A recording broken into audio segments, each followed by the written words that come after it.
Ce virus-là, H1N1, qu'est-ce qui le distingue de la grippe saisonnière? Est-ce qu'on a affaire à un virus plus virulent, plus dangereux? Plus dangereux, je pense pas qu'on puisse dire qu'il est plus dangereux parce que actuellement, en tout cas, tous les cas qu'on a eus ici, sauf 2 cas qui ont dû être hospitalisés, pour les autres, c'était le traitement usuel qu'on donne lors d'une grippe saisonnière ou d'une grippe comme on en connaissait dans les années passées. Ça veut dire, là, c'est la seule différence, c'est que lui, c'est au niveau mondial, dans le fond, c'est répandu ou va se répandre. Ça fait que, en gros, on ne peut pas dire là, que c'est un virus qui va amener des conséquences beaucoup plus graves que les virus qu'on a connus au cours des dernières grippes là, qui se sont répandues. En fond, quelqu'un qui attrape le H1N1 peut s'attendre à vivre les mêmes symptômes qu'une grosse grippe. C'est ça. Puis il y en a qui ont des... Ça varie d'un individu à l'autre, mais il y en a qui ont des symptômes pendant quelques jours, 3 ou 4 jours, des symptômes relativement bénins. Les principaux symptômes, là, je peux vous les mentionner, c'est la toux, la température, les 2 principaux, les douleurs musculaires, puis de la céphalée. Ça fait qu'en gros, là, ceux qui ont ces symptômes-là, puis en plus qui ont été en contact avec quelqu'un qui avait la grippe, on est moralement assuré que c'est ça. Il s'agit d'un virus qui s'est diffusé au cours des derniers temps, un peu à travers le monde. Et ici, au Canada, c'est relativement, en tout cas, c'est apparu après d'autres pays, mais depuis un certain temps, là, il y a une expansion assez importante et de façon plus particulière dans la région des Basques, à Trois-Pistoles, en raison d'une éclosion de ce virus-là à l'école polyvalente. Et au cours de la semaine dernière, le nombre d'absences était plus élevé. Et une journée, il y en avait 73 et une autre journée, 100 quelques. Il y a 15 cas qui ont été trouvés positifs à l'école. Ça fait que, en gros, là, on en fait à peu près plus de tests parce qu'on est moralement convaincu que ceux qui attrapent la grippe, c'est du H1N1. Cette vaccination-là n'est jamais obligatoire. Il faut dire qu'il y a des priorités, cependant, qui sont données à certains groupes pour prioriser la vaccination. Tous les médecins ont été vaccinés et samedi, il y a 62% du personnel qui a été vacciné.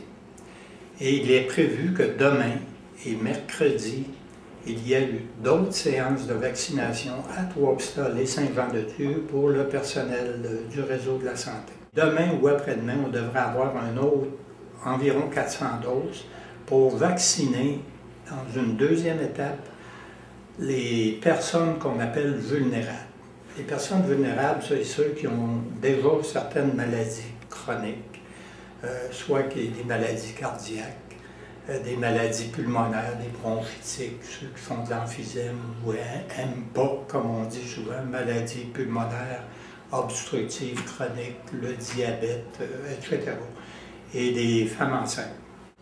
Dans vos communications, c'est indiqué que le vaccin pour les femmes enceintes et les enfants était sans adjuvant. Qu'est-ce que vous voulez dire?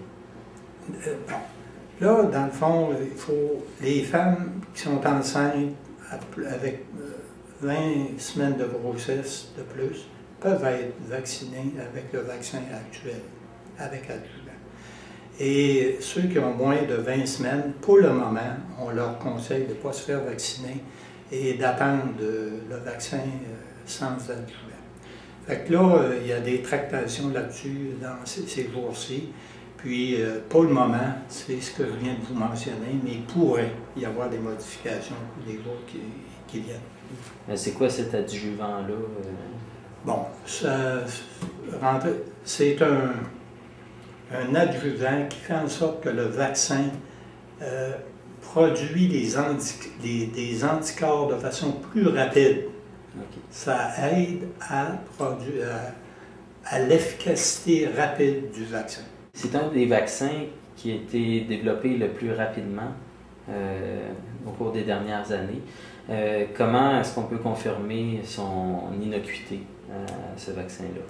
Bon, il y a des tests au niveau mondial qui ont été effectués pour la validité de ce vaccin-là. Et on peut dire qu'il est efficace dans un fort pourcentage des cas. C'est clair, il y a toujours quelques individus pour différentes raisons pour lesquelles le vaccin n'aura pas d'efficacité, mais c'est rare.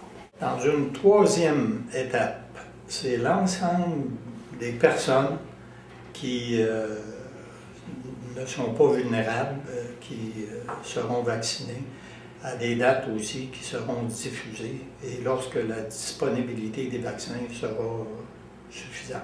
En résumé, c'est pas pire la grippe H1N1 que les autres grippes qu'on a connues dans les années passées. Donc, il n'y a pas de quoi vraiment s'affoler ici dans les Basques. On n'est pas. Non. C'est pas un cas comme la grippe espagnole dans le temps. Non. Puis en plus, dans le temps, il n'y avait pas de mesures trop disponibles pour contrer ces. Puis l'information n'était pas transmise comme elle se fait en 2009. Ça veut dire qu'en gros, les mesures d'hygiène étaient peu connues. Ça fait que la dissémination s'est faite de façon beaucoup plus importante pour différentes raisons.